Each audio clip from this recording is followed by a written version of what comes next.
ரீசெண்டாக சிவகார்த்திகனுடைய 25வது மூவியோடைய பூஜை கம்ப்ளீட் ஆகியிருக்கா.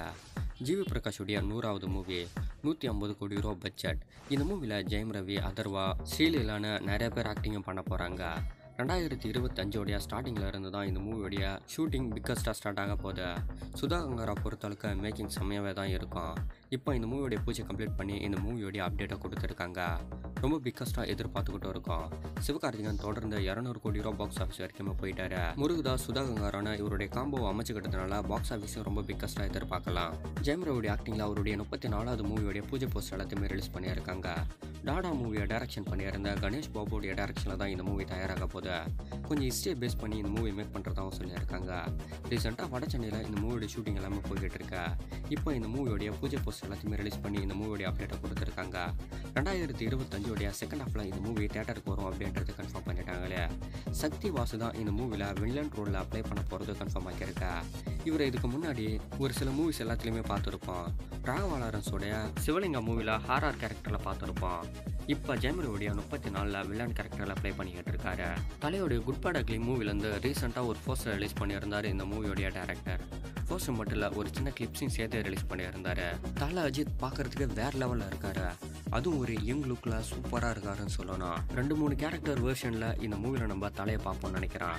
ஆனால் இந்த லுக் வேற லெவலில் சூப்பராக இருக்குது, எங்காவும் இருக்கா.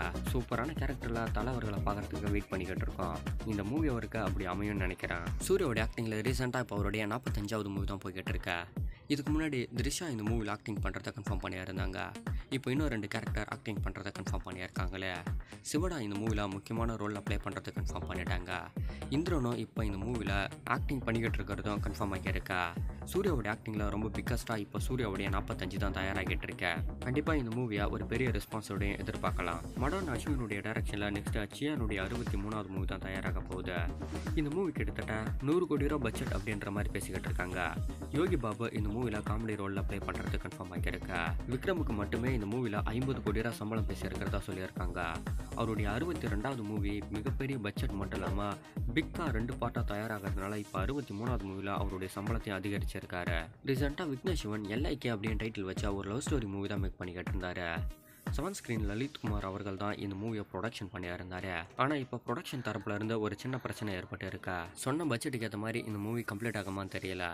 ஏன்னா இப்போ OTT சேட்டலைட் ஓகேவாக இருந்தாலும் தேட்டர் எல்லாமே பெருசாக அடி வாங்கிட்டு வருது, அதுவும் தமிழ் மூவிஸ் எல்லாமே.